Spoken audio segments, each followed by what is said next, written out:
The following is a Hoop Ball presentation.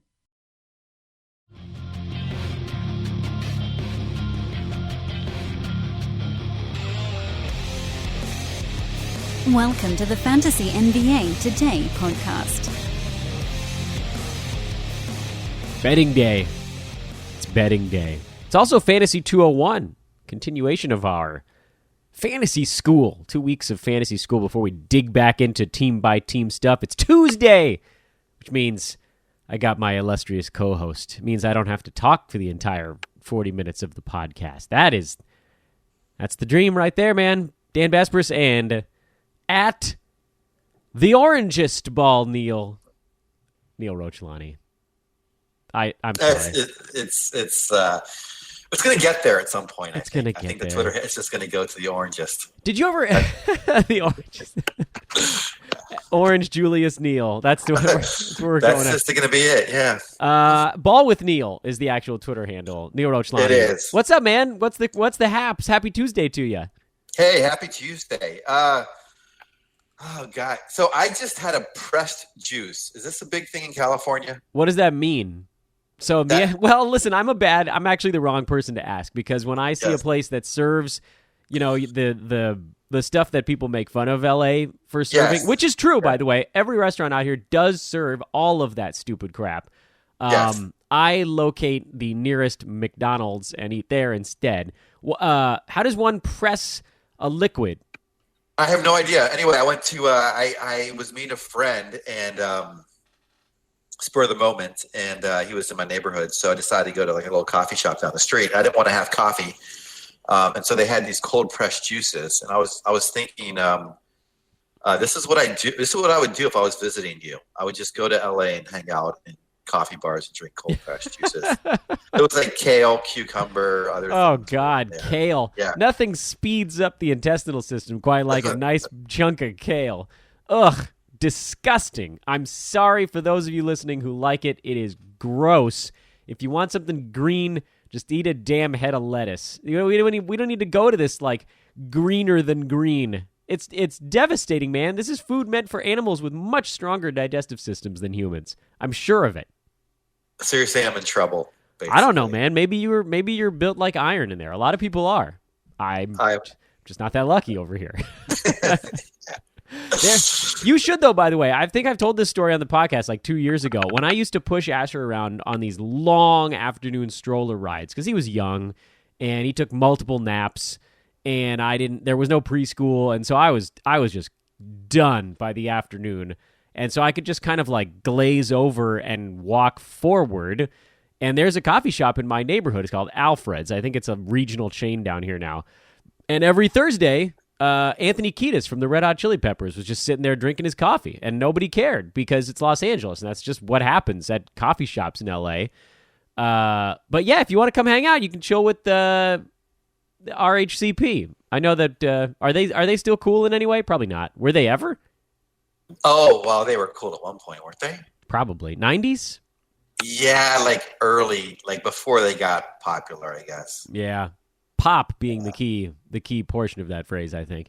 Yes. So I don't know what that is. I still don't know what it is after you explained it to me. Somonsomeone will yell at me. Yeah, I have no idea. Anyway, it's quite expensive. That's one thing I learned about it. No, it was. I didn't want to go coffee. I didn't want to go like an ice. I just felt like trying something different, so I tried one of these things. It wasn't bad. That is a very LA thing to do too, by the way, is to perform some strange verb to a fruit or vegetable and then charge a ton of money for. Oh yeah, this is a pressed piece of broccoli, or this is a mushed cauliflower. I don't know what these things. I don't know what you're doing to this. But it's going to cost you $9.99 at the very least. What other things can I do to my fruits and vegetables? I can chop them. I can curl them. Look at the way it slices this tomato. I'm sorry I took us on this direction. That's okay. It's not quite the fruit minute with Ethan, but it's the mushy vegetable hour with Dan and Neil. We got season win totals. The continuing saga. We started letter D today. We've got Fantasy 201 lesson 2. We've got sponsors. or one in particular, Hawaiian Isles, Kona Coffee Company. We're talking about pressed juices. Neil, you'd be better off just getting a bag of the old HI Kona coffee and cooling on a deck. Do you have a deck in your apartment or home?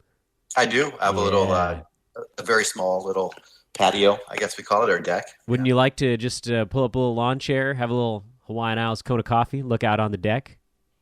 Yeah, I've got a little lawn chair. I've got a little grill. There you go. And I look out onto a parking space. Lake. Yeah.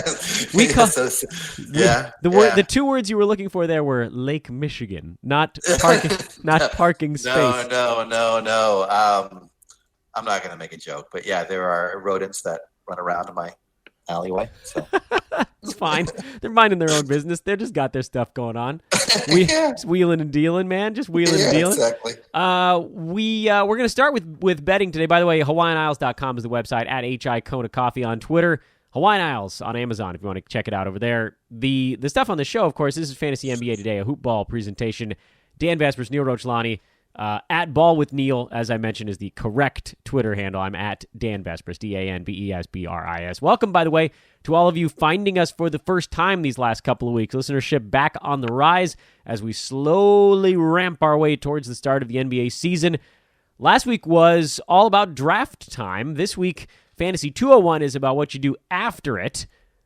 But we got money to win first, Neil. We left off with the Dallas Mavericks. Numbers, by the way, these season win totals, they're moving a lot. And the numbers have they? Okay. Yeah, the numbers we're working off of now may no longer be fully accurate. And so if that's the case, we're not trying to screw with anybody. Neil and I both did all of our numbers when it came out, which was like a week and a half, 2 weeks ago. So some of these have been bet into already. And if that's the case, feel free to hit us up on Twitter. Again, we're not trying to psych anybody out. We're not trying to fool you. If a number's moved, let us know. Hey, man, this whatever Nuggets are now, whatever it is, would you guys still bet the way you were going to bet? And we might say yes, no. It's worth having a discussion. This is now merely a starting point on those teams where the number is shifted, but we're going to break it down. We're going to give some thoughts on 6 more teams today. That seemed to work well last Tuesday. One thing that I don't remember, Neil, did I give you the team? Did I make you go first, or did you go? I don't remember. It's so long. 7 days is so long. No, I went first last time. So okay, does that mean?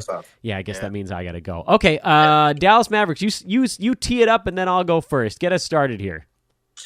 Dallas Mavericks. Kristaps Porzingis, the big addition on the offseason. They've also added DeLon Wright, Seth Curry, Boban, and Isaiah Roby. I don't know if that matters, but they did lose Trey Burke, Salah Mejri, and Giannis's little brother. Think of that Ron Burgundy impression there. Salah Mejri? What number did you have them at? I had their opener at 41.5. I have their opener at 41.5. So I went under on this one. I went under. And for me, it's load management. I don't think KP's playing more than 55 or 60 games this year. I like Luka. Obviously, he's got a bright future in the NBA. I like Dwight Powell, but he's not the difference-making type. He's a nice complementary piece when their 2 studs are healthy and playing. But to me, there's a lot of openings on this team. I thought that Dallas did their best work last year when J.J. Barea was healthy, and I don't know if he's playing at all this year. I'm not a big Tim Hardaway Jr. fan. He has big-time efficiency issues. I don't see how this team gets to over 500 with Porzingis not fully healthy, and he's not gonna be. We already heard he's not playing the entire season. So for me, I'm looking at him like, if he's not in there, they're not gonna be very good. When he's in there, they're gonna be decent. But the Western Conference is crazy loaded. It's hard to get to 42 wins out west. That number's too high for me.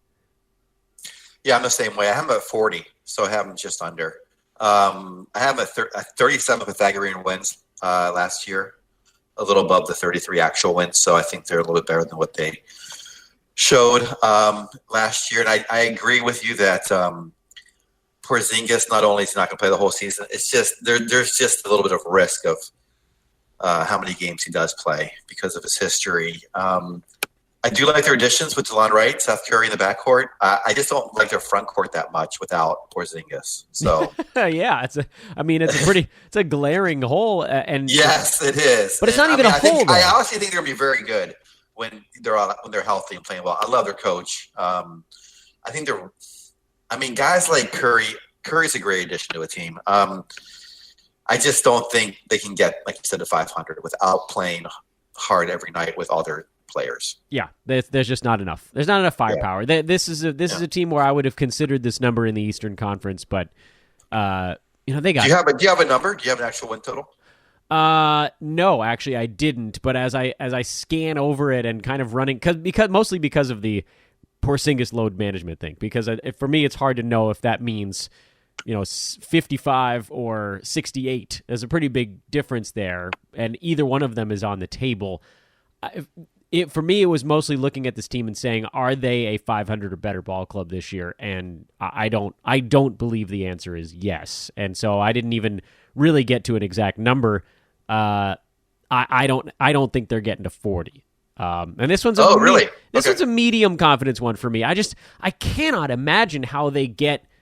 I understand that there's 14 other Western Conference teams, and that's going to chew up. I mean, that's 2/3 of their schedule, basically, or more, roughly 2/3 of the schedule, that are going to be intensely difficult games. The worst teams in the West are Memphis and Phoenix, and you're still going to have to try on those nights. They ain't sweeping those series either, and they could just get thumped by some of these really good teams out. It's hard, man. It's hard to get up and over 40 wins. Remember all the amazing things we were saying about the Sacramento Kings last year? They didn't even get to 40 after all that positive stuff. The Kings were at 39. The Lakers were at 37 last year. The Clippers were 48 in the 8th seed. It's hard, man. These are really the Jazz were a really good team last year. You look up and down the roster, and to me, the Mavericks did their best work last season when they had all of their pieces going, and it was fairly early in the year. But as the season wore on, they just got worse and worse, and then they basically threw in the towel post-trade deadline. So that drove their number down a little bit, and that might have been why your real win number was off by a hair. They were also 9-32 on the road last season. Do you think they can win a road game this year? Certainly hope so. It's going to be really hard, like you said, in the West. I think they'll play pretty well together when they're all out there. So yes, I think they'll win some road games. I'm also expecting Luka to get better. I know he was, very NBA ready coming in, and he had a phenomenal season last year, but I don't think he's still growing. He's still so young. I imagine his game to actually improve a lot. So I've got a little fear of the sophomore slump going in for Luka. You do? Okay. Yeah, not a big one. I mean, I think the sophomore slump is an exaggerated phenomenon where it's really more of a guy just sort of not taking a step as opposed to necessarily getting worse.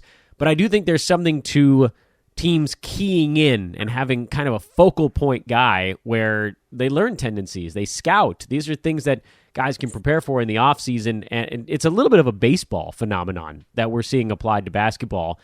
I think he'll get a little bit better. I don't think it's going to be enough to push this team up by 9 wins next year. That is truly a colossal number with as much better as the teams around Dallas got. So this is like, you and I are in a funny discussion right now because we actually agree. We're just discussing why we agree, and we don't necessarily get there the same way, and that's kind of interesting to me. Yeah, but I think your way is probably much more efficient. Are they a 500 team? No. Okay, under. That's the way I probably should have gone. I do try to break it out between construction changes of the roster, changes, the coach, the motivation, and then of course the conference changes. So, yes, sir.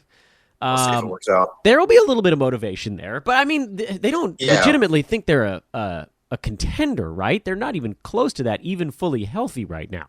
No, but I think they want to try to make the playoffs. Yeah. I'm not saying they will, but I think they have that mindset. That's the organization's mindset, at least. So, do you not think they're going to try? Yeah, I think they will. I don't think they're going to get there, though. I think they're going to get wiped out with a few weeks left, and that's a hard time then to tack on wins. Right, the last month they could be terrible. Yeah.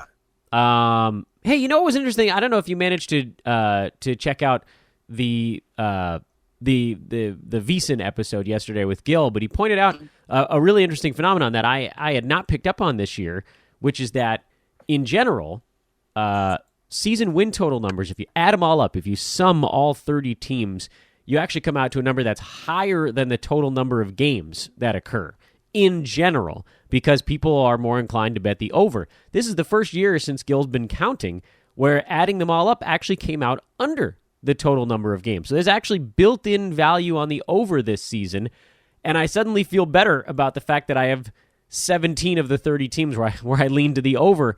I'm almost never that guy. You know how much I love the under. I didn't notice the trend. I noticed because last year was the first year I really took a real stab at this for every team, and it was 1240 last year. And the number of wins is 1230 every year. Right. And this year's 1220, so 10 fewer wins than the actual will be. Crazy, right? It was just because of all the uncertainty, right, about all the big name players changing. It must be. I don't know. Or maybe it's the departures of players. People has created more of a negative on those teams than the arrival of key players on others. Like Oklahoma City basically dropped 20 wins with their two guys leaving, but the two teams that got their superstars, Clippers, the Clippers they picked up Kawhi Leonard also, so you have to loop Toronto into this thing. But the Rockets certainly didn't go up by as many wins as Oklahoma City went down when Russell Westbrook was moved, right? There was a steeper drop-off in one direction than a gain in the other. Anyway, for me, it was just kind of interesting because I did all these numbers and I found myself picking too many overs, and I thought, no. And you kind of want to go back and adjust some stuff, but now hearing that this was actually one of the lowest total win numbers in recent memory, it does make it feel a little bit more comfortable. Now we have to wait and see if any of this pans out. Where are we going next? What's after Dallas? Denver. Denver. No one's going to like my answer to this one. I'm under. What's the number you have? I'm under for them. I have them at 48 this coming year. What do you have for the win total? Oh, I'm sorry. 50 and a half. 50. Yeah, okay.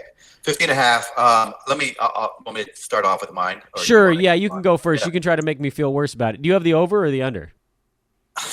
I have them a half game over. Yeah, so it's close to the number. Yeah, I have them 51. Well, I mean, they were 54 last year, 53 Pythagorean. They have very little change to their roster. The only thing that's going to change is the Western Conference is harder. They may have a bit of a letdown after finishing second last year. They tend to regress a bit. But the consistency's there. I think this team's still pretty hungry, still pretty young. Guys getting better. So I only dinged them 2 games down. So I dinged him for a number of reasons. I dinged him for some of the stuff that you talked about already, one of them being the motivational angle, which the fact that their head coach mentioned it to me was a really big deal, that Michael Malone had a quote, I don't remember where I saw it, it's been a couple weeks now, of basically saying, listen, we learned this last year that we can win ball games and we are a playoff team. Our aspirations now are to do more in the postseason, and we're going to have to fight back the desire to coast during the regular season. As soon as a coach says that, you know they're not going to be able to do it. That means that everyone on that team is aware of it. And normally you'd say, wait, if they're aware of it, then can't they kind of counteract it? But no, the answer is no. There's a fatigue that sets in. You see it with all of these teams that are sort of used to making deep playoff runs. And I know using Warriors and LeBron-led teams is not a great example, but once teams know that they're going to make the playoffs, there is a letdown that can't really be avoided. It can't be avoided. And the fact that they didn't get a lot of fresh blood on this team is, to me, kind of a knock on that one aspect. They don't have someone that's going to fire them up the way that bringing in a star or some new player could. And don't get me started. Listen, Jeremy Grant's a great pickup, but he's not about to fire up the entire team. The kind of looping in one other note on that same aspect, which you hope might counteract it a little bit. There is so much inconsistency in the NBA right now. Denver has an opportunity to maybe get off to a quick start because they have some consistency. So that would be a check mark in the over box. I know the Pythagorean number for you, Neil, was only 1 lower than their real line, but I actually watched a lot of Nuggets games, And they had a number of close games decided in the final moment. Last shot, last couple of shots, final 2 minutes type of wins. And they were outstanding in those basketball games. And in the short term, in a small sample size, a lot of folks can look at that and say, that's just a mark of a good team. Not really the case. That's a mark of a team that had a couple of coin flips go the right way. Coin flips are coin flips for a reason. Sometimes it comes up heads, sometimes it comes up tails. If you're locked in a tight one, you're not going to win 70, 80% of them, or whatever it turns out to be. It's the same thing in baseball with one-run games. You might have a good one year. Generally, it evens out in the long term, and I think this is that season for Denver. So I still really like the Nuggets, but I felt like they should have been around 50 last year instead of 54. 2, 3, 4 games that might have gone the other way. And to me, they didn't get better as fast as the teams around them. They're going to have their hands significantly more full. You're going to have teams that, they played really good defense last year. I think that's going to be something that maybe slips a little bit in the regular season. So I've got them a number of wins down from last year. Still a playoff team, but more mid-pack, bottom mid-pack. And I like their under. So I'm happy that you didn't have a hard over. That would have made me much more nervous. Oh gosh, this was a coin flip. I mean, has the line moved at all in your direction? Do you know? I'm sorry. That one I don't know. Okay, yeah, I wonder. It's a good one I think to go under on because of what you said with. I didn't know that coach's quote, but that is a big red flag that this team is not going to be playing hard night in, night out. But they have a great home court advantage, and I think they're going to play okay on the road. So we'll see how it plays out. What do we got next? Detroit. We do have to do it, don't we? We have to. The Pistons. It's they had some changes. They have actually lots of changes. You want to go through it? Well, they were 41-41 last year, which I felt was an overachievement for them. It was mathematically at least. Oh, good. What are we at on the math side? What should have they been at? 36. Oof. Wild overachievement. Goodness gracious, that is a massive drop-off. And that was with a largely healthy Blake Griffin, which I don't think that's happening again anytime soon. Well, that one's a coin flip as well. I am an under for the Pistons almost entirely because I think Blake Griffin misses 20 to 30 games this year. It's a hard bet to make because 35.5 is the number I have for them, and that's a pretty low number. I think it's awfully close to where they end up. I know people are saying the East got worse. I think that I don't know that is a comfortable blanket statement because some of the best teams in the East did get worse. One of the teams in the middle got way, way worse, but a couple of teams at the bottom actually got better. So it kind of evens out a little bit in my mind where, you argue Toronto losing Kawhi, they got worse. But Atlanta's going to be better than they were last year. Chicago's going to be better than they were last year. So it balances out in terms of, how many times you're going to be able to just pick on a team versus Charlotte, by the way, is the example of that, versus how many teams you go up against where you're really going to have to fight your tail off. I think it evens out. And so, if Blake Griffin is out for 15, 20, 25 games, their offense is gone, and they're just not going to win those. So I like Andre Drummond. He's weird for the modern NBA, but he's a pretty neat basketball player. His stat set is crazy in the modern NBA. But I have them going under barely. I have them right around 34, 35. So I'm not a massive confidence guy in this one. I think we're pretty close with the mark, but I think they're going to have kind of a clunker of a year. I'm with you. I have 35 wins. I have them just under. I actually am worried. Well, not worried, but I think the Wayne Ellington loss is actually important to their spreading the floor. They have Derrick Rose who's going to play much more in there on the wing. Markieff Morris will be there. Tony Snell.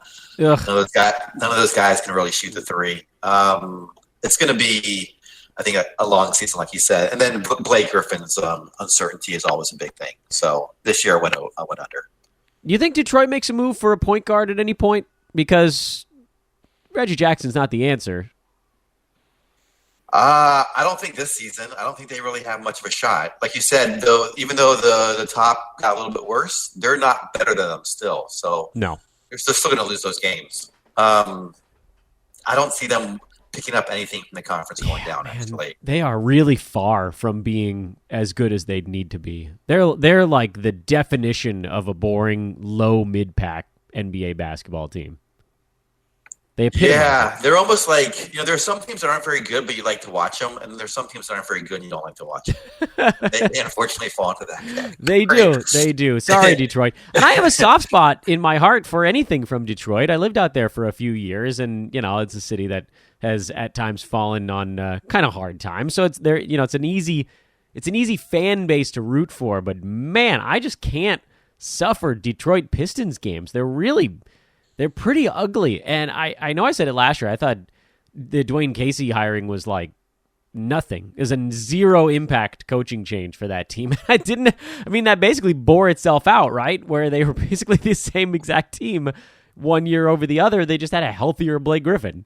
It's nothing. There's nothing at all to grab onto with this team. Yeah, there's nothing. There's no really excitement about it. And sadly, I think they're going to be pretty mediocre to bad.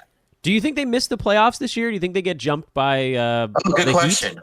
Yeah, I have them at 35 wins. So there's no way they can make that playoff at 35. Right? That would be really bad East. Well, I think that's pretty bad. I can sort this by. I think I have them way out. I have them probably like 10th. Really? Okay, so the Heat. Where do you have them then? No, I'm actually just looking at last year's standings right now while we talk. I could see the Heat. Okay. I could see the Heat getting past them. Yes, I have the Heat above them. But I don't know that there's any. I mean, Charlotte's bad. Wizards are bad. Hawks are coming, but not there. Cavs, Knicks are terrible. Bulls would be the only other team you could say might have a prayer to get above 35, but that still puts them as the 9 seed. I think Pistons have to be the 9 seed just because the teams behind them are also bad. Who cares? Why am I arguing this with you? Yeah, I don't know what I have. I'm going to have to sort it. But yeah, 9th probably seems about right as I'm looking through this pretty quickly. Well. Okay, can we not talk about Detroit anymore? This one just. Oh yeah, of course. Yeah, no. I'm happy. Moving on to.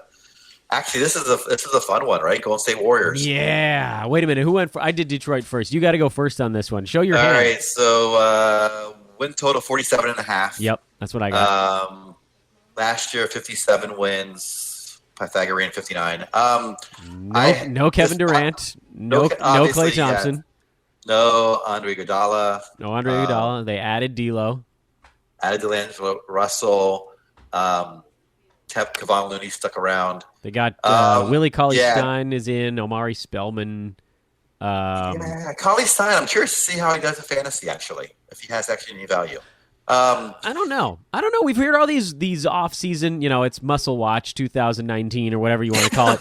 We've heard all this talk about Kevon Looney being like the key for he's going to play big minutes this year. That feels like a little bit of a puff piece to me. I think Kevon Looney plays more this year because, no Boogie either.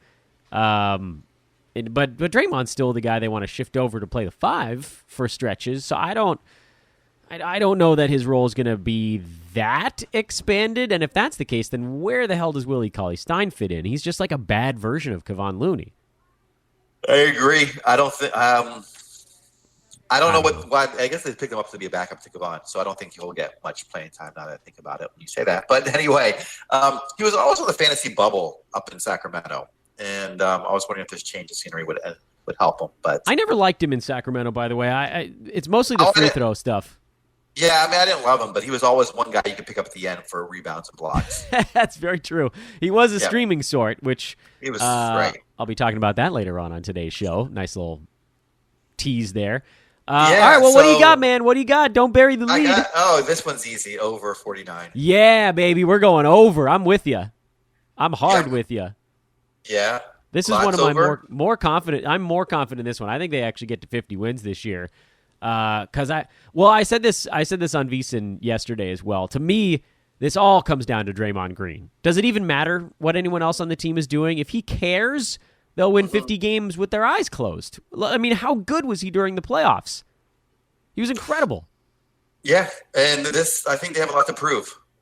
A ton. And Draymond. So I think they'll play hard. Yeah. It's not going to be playoff Dre. That's more than we can expect, but it's not going to be the Draymond we've seen for the last couple of regular seasons. I can almost guarantee that Steve Kerr is pulling him aside at some point this offseason, training camp, whatever, to say, hey, man, listen, we're cut down to our prime here until we get Clay back. So I need you. I need you to be laser focused. I need you to keep these guys on point. This is your team right now. And, but I need you to make sure that Steph doesn't think it's your team. It needs to be. But I mean, there's going to be a little bit of an emotional balancing act there. But I think you're right. Those two guys, they've been together for a while. I think they know how to work with one another. I mean, Draymond's one of, if not the best defenders in the NBA. He's pretty brilliant, actually, on the basketball court. To me, this is an easy one. I don't even know why I'm monologuing at this point. They're going over. Yeah, I think this one's really took no analysis to go over. So, you know what I mean? Like, as soon as I saw 47.5, it was pretty easy. Yep, I'm with you.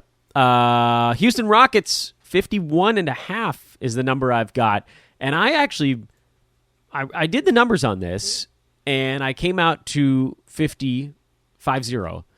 But I actually ended up going with the over. And it's because I don't trust my numbers with this team. I don't fully understand how the pieces are going to fit. I admit I'm reticent about making any wager on the Houston Rockets, but we're doing an exercise here, so it exists. And so my thought with Houston is, and I'll try to do this in an organized fashion as possible. They were actually at their best last year when James Harden was largely playing unabated by anybody, any of his teammates. Chris Paul was out. They went on that big run, and James Harden was scoring 45 points every damn night. And they were rolling up wins because what he was doing on offense was basically unguardable. And then, from there I said, okay, well, Westbrook actually throws a little bit of a wrench into that. But at the same time, James Harden cannot play 36 minutes, 37 minutes a game again this year. It's a recipe for disaster. And so the Rockets, as much as Westbrook might be a bad fit next to James Harden, for the 12 to 16 minutes that James is off the floor, the Rockets got exponentially better this season because Chris Paul was not healthy. So it's hard to argue that he actually was the guy to kind of bridge that gap. They will now become the pre-Paul George Thunder during those 14 minutes that Harden's not on the floor. So they're, a 50-some-odd win team, low to mid-50s when James Harden is leading the offense, and they're much worse than that when he was out this last year. And now suddenly those minutes during the game become like a 500 ball club. They're not going to lose their leads. They're not going to fall farther behind as often. So I couldn't go with my numbers, Neil. This is one of the rare instances where I came out to a number and I said, I don't think that's right. I don't think it's accurately assessing the value of the guy they picked up, and so I'm very slightly to the over. I think they get the exact same number of wins this year that they did last year, and they finish at 53-29.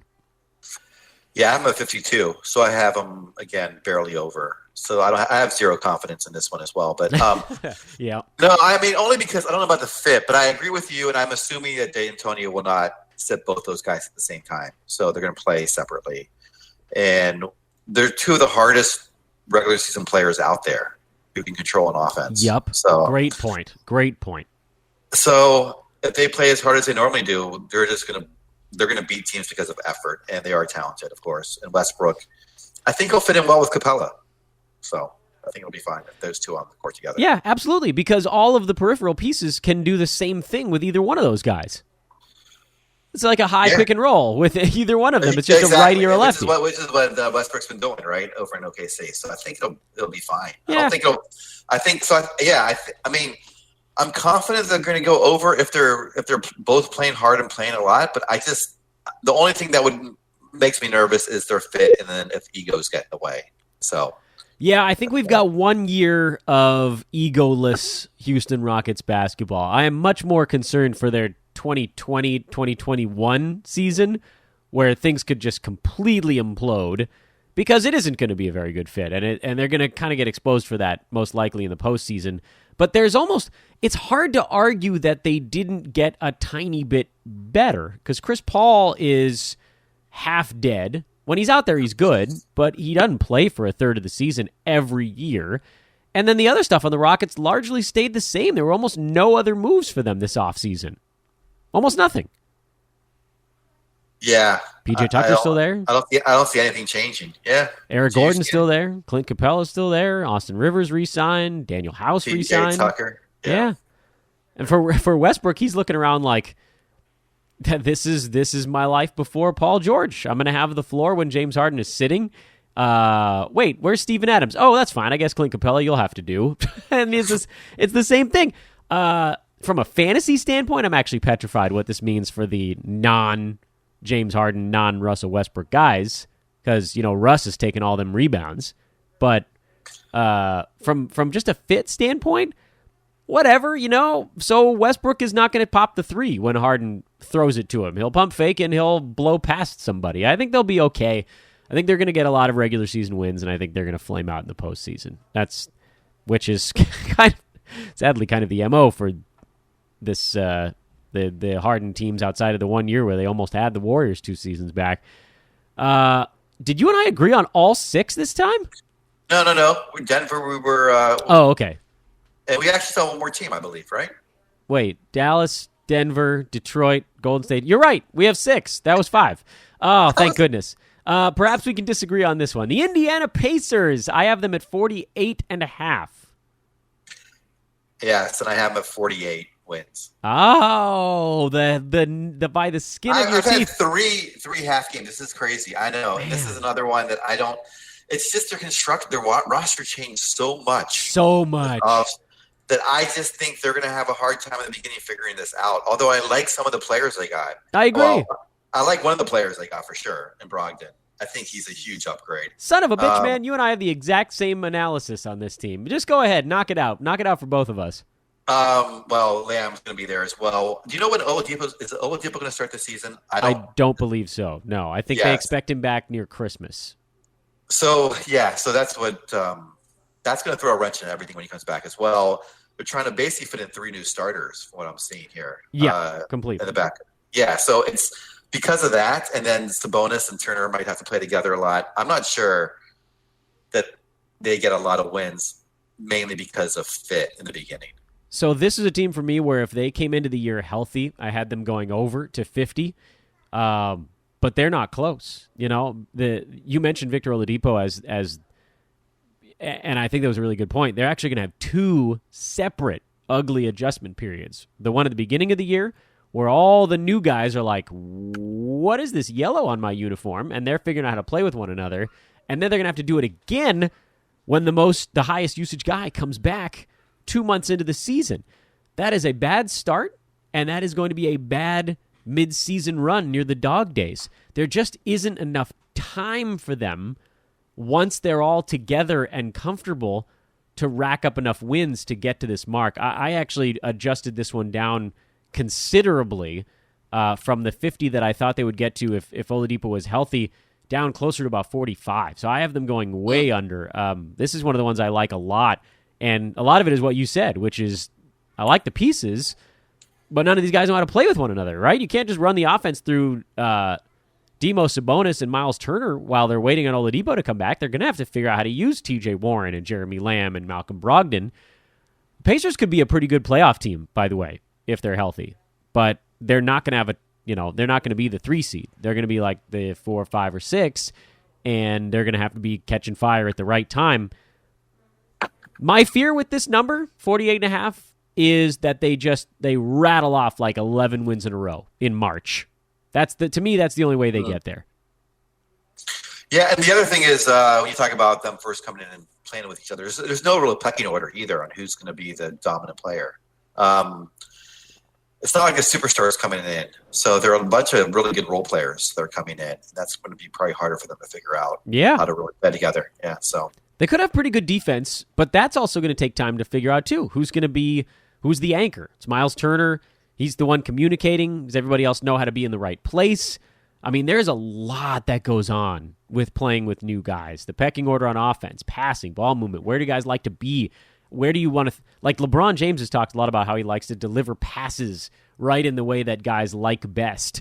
Defensive side, who has what on switches, rotations.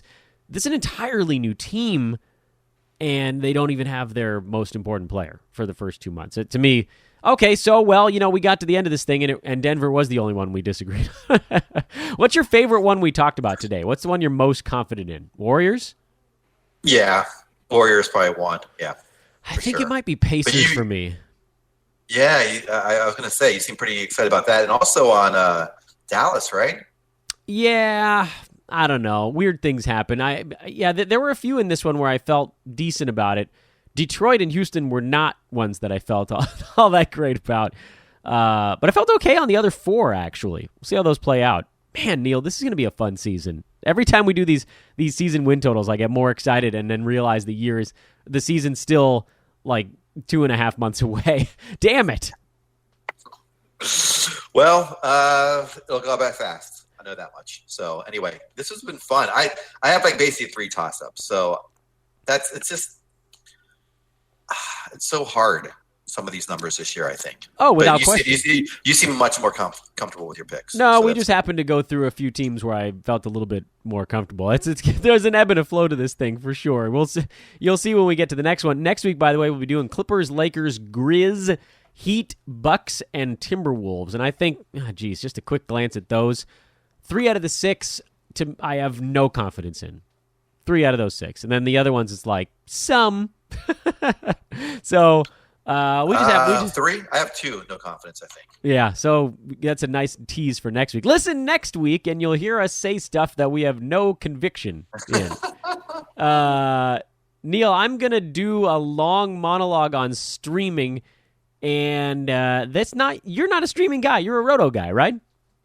Not yet. Yeah, I'm mostly rotisserie, and I lost my championships because of streaming. So I'll listen to you tomorrow, Dan. Yeah, that's fair. It's a head-to-head thing, and it sort of needs to be done, and we'll transition to that. Neil, who you got on Thursday? I got to torture you about it every week. Oh, gosh. I'm waiting to hear back from Josh. So hopefully him. If not, I'll find a very capable backup.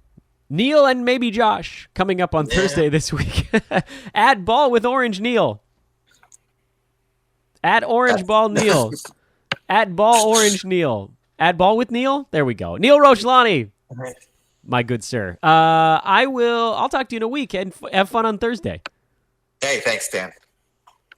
Oh, I do love betting. I do love talking betting. Let's talk streaming here for a minute before we wrap things up on today's episode of Fantasy NBA Today. Fantasy School continues here. Fantasy 201, Lesson 2, streaming. If you're in a Roto League, you should have a games cap, and you shouldn't have to worry about it. Although if you do, it would just be for the last couple of days of the year. So this discussion will focus exclusively on head-to-head, where to me, streaming is mandatory. And not necessarily only come playoff time. Streaming is mandatory even during the regular season. In most circumstances, I'll give you the exception instead of the rule because it's easier to talk about the 1 or 2 situations where it doesn't pan out. Here's a way you don't necessarily need to stream. If you have built up a massive advantage in your head-to-head league, and other teams that are fighting and on the bubble are finding guys getting hurt in January and February, there is a reasonable possibility that those teams will drop those guys. An example of which happened last year in many head-to-head leagues, mine own included. Jonas Valanciunas was dropped by a lot of teams. He missed almost 2.5 months with a severe ankle sprain. Maybe it was more like 2 months. So teams that were in 5th, 6th, 7th, 8th place in head-to-head leagues were dropping him. Sending him to the waiver wire for nothing just because they could not afford to take zeros. Most of these head-to-head leagues are unlimited. There's no games cap. You rotate your guys in and out. You just have 4 weekly moves. So, it plays almost like a games cap, so to speak. I don't know if that makes enough sense. So you see guys kind of floating onto the waiver wire that don't belong there. So in that instance, and I admit it hurt me. I was in 2nd place at the time, so I didn't have a massive lead, but I picked up Jonas Valanciunas. I dropped someone who was healthy but not very good. And then I sat on him, and I took zeros for 3-4 weeks, and I fell from second to third to fourth to fifth. But I knew I could hang in there. And the way you hang in there, sometimes, is you can actually stream on top of it. You could stream a different roster slot, or you just plot it out. You hang on to your spot, and you hope that the guy you picked up will be so good that it'll actually make up for dropping in the rankings. That's the exception. The rule, I would say, most of the time, maximize those games played. Particularly if you have a week where you're getting outgamed by your opponent. And this is going to happen at random during the NBA season, where you got your 14, 15, 16 guys on your roster. And for some reason, a lot of them only have a 3-game week. Maybe you've got a 2-game week in there, and you've only got like 48 games out of your guys. 50 games, 51 games, whatever. Somehow you run up against an opponent who's just loaded up with 4-game guys, and they're at 56, 57 games that week. And you know, if you do nothing, a best-case scenario is probably a tie. Maybe a 5-4 win, 4-5, 5-4 loss. That's a best-case scenario. Those are the weeks where you got to look at that last guy in your roster and say, you know what, is this dude really going to be a guy that makes a significant impact on my team come playoff time? Because that's what matters. The answer is almost always no. If your roster is so deep that you can't afford to drop your worst player, then fine. You're going to thump your league anyway. But most of the time, you're in a competitive league. And everybody else is trying too. And you can drop your last guy and stream it. Gain those extra 2 to 3 games. Turn a 4-game slot into a 7-game slot. Stream 2 spots if it's the playoffs. This is a really hard topic to jam into part of a show, but I'm going to do my best to it. First thing you got to do is build a streaming calendar. We will have one available for premium subscribers at Hoopball this year. I built one last year that went into it. You guys saw 2 years ago I built one just for the playoffs, and I put that up on Twitter, and I know many of you liked it. Basically, your calendar is going to show opponents for every team on a day-by-day basis. And it's pretty easy then to isolate when teams have back-to-backs, when they play 3 games in 4 nights. 4 games in 5 nights just doesn't really happen anymore. 4 games in 6 nights does. 5 and 7 does sometimes. And these are ways that you can switch guys out and maximize your games played. In the playoffs, you're looking for these sort of longer-term ones where you can actually turn maybe even 3 slots into streaming, but some of them are kind of what we call the semi-stream, where it's like, well, you took your third from the bottom guy who had 3 games, and you flipped him for somebody who has 5 games over 7 days, and that's just better. 2 extra games is just better, and then you make a move at the end of those 7 days. During the regular season, you probably don't want to stream 3 roster spots. Those guys down at the bottom, some of them should be upside guys that maybe you're getting minimal production from, but with a chance for them to really become something special. So during the regular season, you want to stream 1, maybe 2 slots on your head-to-head team. Get those extra 3 to 5 games. Do it. Because getting the first or second spot and a first-round bye in your head-to-head playoffs is the most important thing. The most important thing. You can then set yourself up for the second week of the playoffs, and you effectively then have more like 6 or 7 moves for that 1 week of the playoffs. You can almost guarantee yourself a trip to the finals. Because you skip the first round, you set yourself up to completely obliterate your opponent in games played in the second round. And then, you figure out the finals when you get there. Figure them out when you get there. Someone's getting paid, right? First, second place, they probably both pay money. And you can do almost all of this just by taking the regular season a little more seriously. Right from the opening bell. The opening horn, I guess is the right noise with basketball. So those first few weeks, when everybody else is just feeling things out, go grab a few extra games from your guys. Draft healthy players so you don't have to worry about somebody throwing up zeros at the end of your bench. Draft healthy players to your team. Stream your last roster slot. Let's be honest, the guy you drafted in the 15th, 16th round, that dude's not going to be on your team at the end of the year. And do it early and do it often.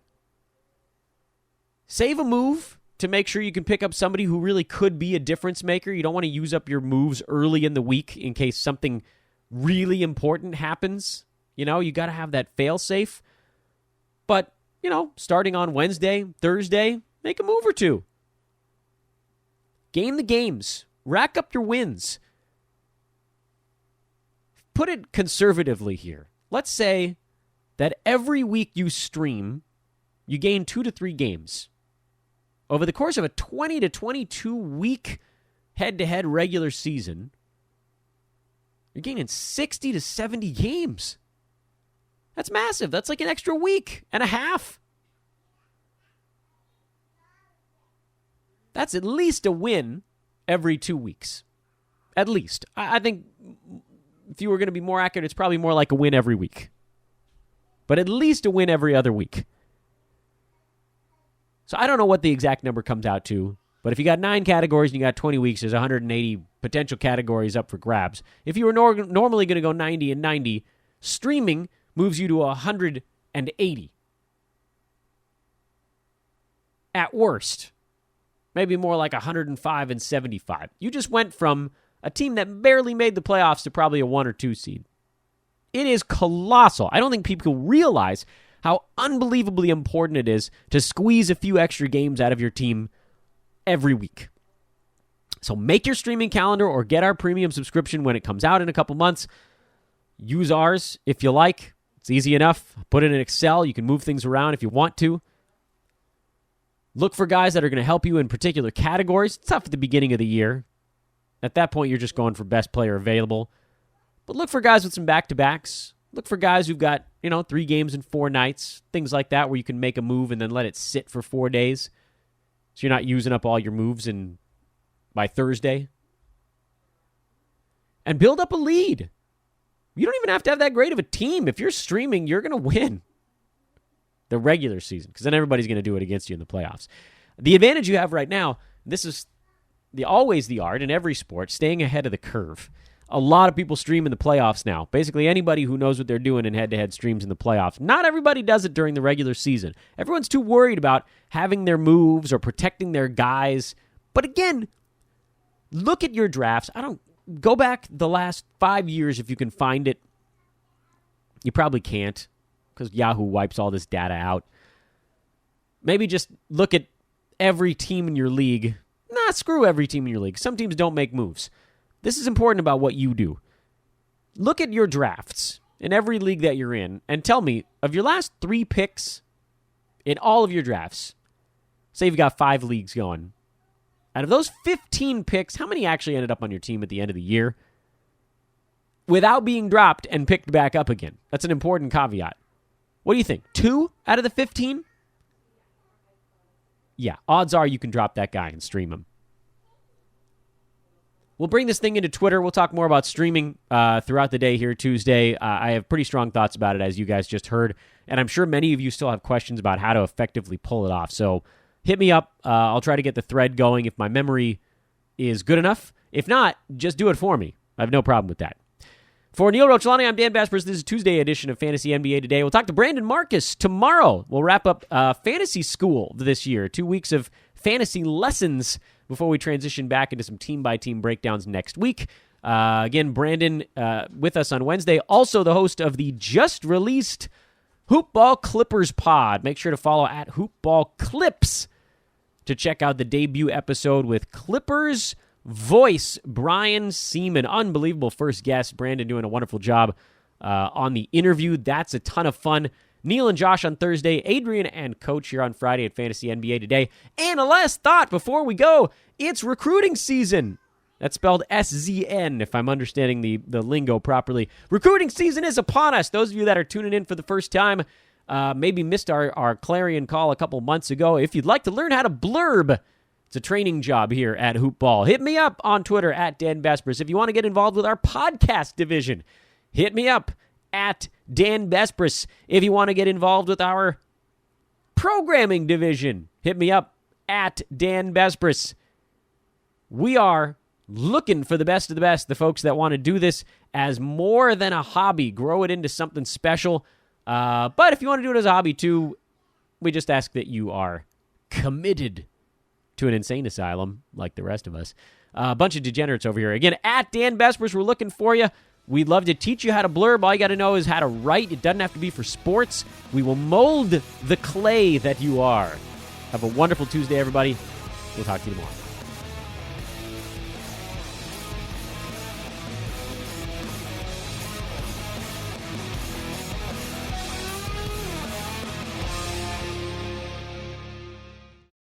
This has been a Hoop Ball presentation.